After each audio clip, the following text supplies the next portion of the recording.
This week we're going to talk about educational innovations and the role of technology. Technology and learning. Innovations in technology and the learning paradigm are inherently intertwined.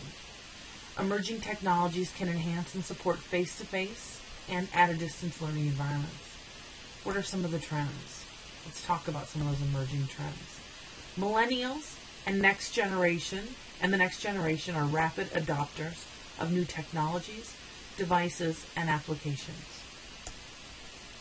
New technologies, devices, and apps can be found in use across the globe among many societies, even among many stratas within those societies. Web 2.0 and social media applications create access to learning resources and subject matter experts across the globe. Students are expected to engage in and take responsibility for their own learning. This is a huge emerging trend. It's been emerging for some time now as we've moved learning into a more distant space, even if it's not completely at a distance. Credible content is also more and more accessible online. There are more emerging trends. New technologies in distance learning have led to writing-intensive learning environments. Video is preferred by learners and is key in teaching and learning, hence the JenTalks. Mobile learning has quickly become a critical mode of delivery for learning. We like to have things on our phones at our fingertips to easily access and do in bite-sized chunks. Gaming and simulations are emerging as key learning strategies in the very near future. We're seeing them already, but they're really emerging as key pieces that will be integrated in classes like ours. In fact, I anticipate by the third cohort, we'll be redesigning some of our curriculum to include games and simulations in courses like ours. Finally, innovations in technologies break the barriers of mobility and ability and time and place. Time is no longer a barrier now to learning. New technologies can allow people to learn in their own time. Are you a night person? Are you an early morning person? Do you like to get a lot of work done in the middle of the day when the kids are taking a nap or you have a lunch break? Now you can decide. Lecture capture systems allow for this. Some of you are viewing videos like this when you wake up in the morning because, of course, there's nothing you would rather do than sip your coffee and listen to what Jennifer has to say. Some of you are waiting until the kids are tucked away in bed and your family members have settled in, and you just can't sleep because you're dying to hear those last few words that Jennifer has to share this week before you move on to the rest of the class. Asynchronous engagement strategies and tools are also critical. In all of your classes, you've engaged in discussion questions, and those are key in my class. When they are planned properly, people are not just regurgitating what they've learned, but they're actually applying what they've learned that week or that month or that module to something relevant. So everyone's answers are a little bit different, and we can learn from each other.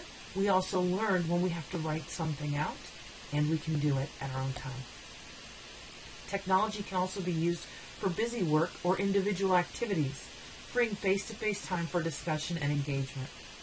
For example, instructors no longer need to take time to take roll if they have technology. Also, the technology can be used for quizzes and exams rather than taking a good chunk of class time doing quizzes and exams. People with commitments or mobility constraints can use tools at times that work for them. So people with jobs, sometimes we have more than one job. Sometimes we're caring for aging parents or family members. Of course, many of us have children. And some of you will be able to say, I have all of those. With technology, we have the opportunity to engage in learning without having to miss any of those other things that are going on in our lives because we have commitments. Also, some people can't easily get to a traditional classroom, whether it's physical mobility, something like blindness, or some emotional disorders that impact our ability to make it to that space, or during certain times.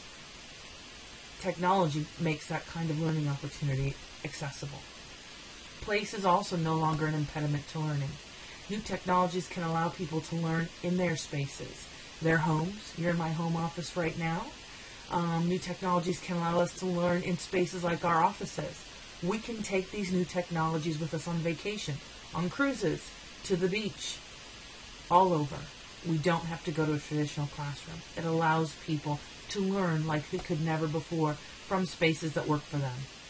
Asynchronous engagement strategies also break this barrier of place, because it doesn't matter what time, it also doesn't matter where you are when you're engaging in the asynchronous engagement. It can also relieve anxiety. Some people are uncomfortable speaking out in a face-to-face classroom, uncomfortable in crowded spaces. Sometimes people are learning a language and it's new to them, and so they may be brilliant. I've had so many brilliant wallflowers in face-to-face classes before, especially international students who are reluctant to raise their hands and speak out loud. I put them in the online classroom. They had beautiful English in terms of writing skills and amazing experiences in their lives that applied to the class. The anxiety was gone. There's a little anonymity. We're here in the same space, but not really. We can throw things out there and be more vulnerable. It can really loosen those barriers, because place is not getting in the way of us doing well and being ourselves in a learning environment with others.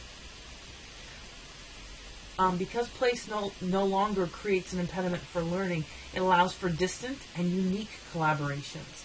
People can actually learn with one another between institutions of learning at other places, between organizations, and of course, for those of you who are not living right next door to one another, which would be all of you, you have the opportunity to collaborate with one another in your classes and well beyond that. Many businesses are moving to collaborations that don't require as many frequent flyer miles as they once did. People with commitments or mobility constraints can use tools where they are located. Again, much like the notion of time, the notion of place. You don't have to go to a physical campus to be successful and use technology tools.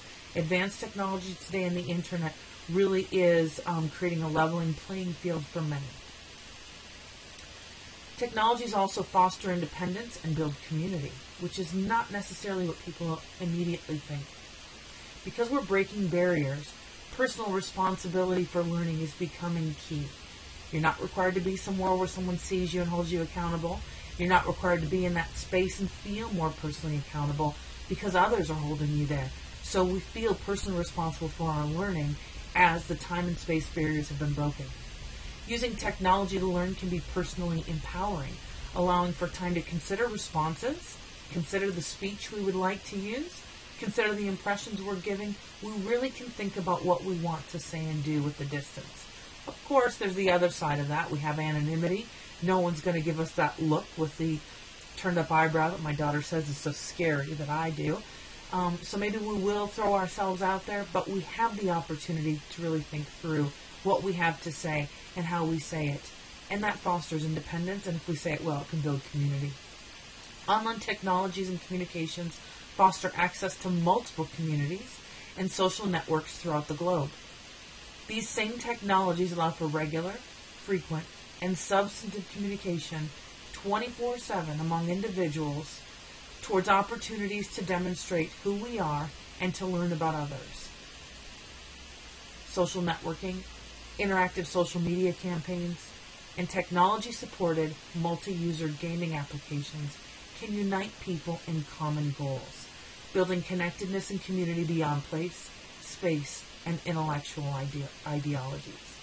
I've seen instances in classes and programs in which students don't meet for 3 years while they're studying online, but they're using social media and other means to have baby showers when classmates are having children, wedding showers, really getting to know one another. They come to graduation, and those that seem to be the most bonded are those who've had these across the globe, across the country, across many miles connections through the internet. They see each other, there are tears, they're running to one another, and everyone else who's been sitting in a classroom with their classmates are looking, wondering, I wonder why they care for each other so much.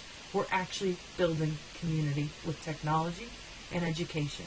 So please think about these things as you're considering your curriculum designs, because oftentimes we think it removes responsibility and removes the notion of communication and community. But when used right, it can do the exact opposite.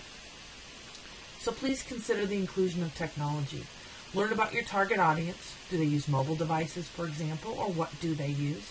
Are they regularly connected? These things are key. If they're not, you might use other modes, but if they are, you have a tool.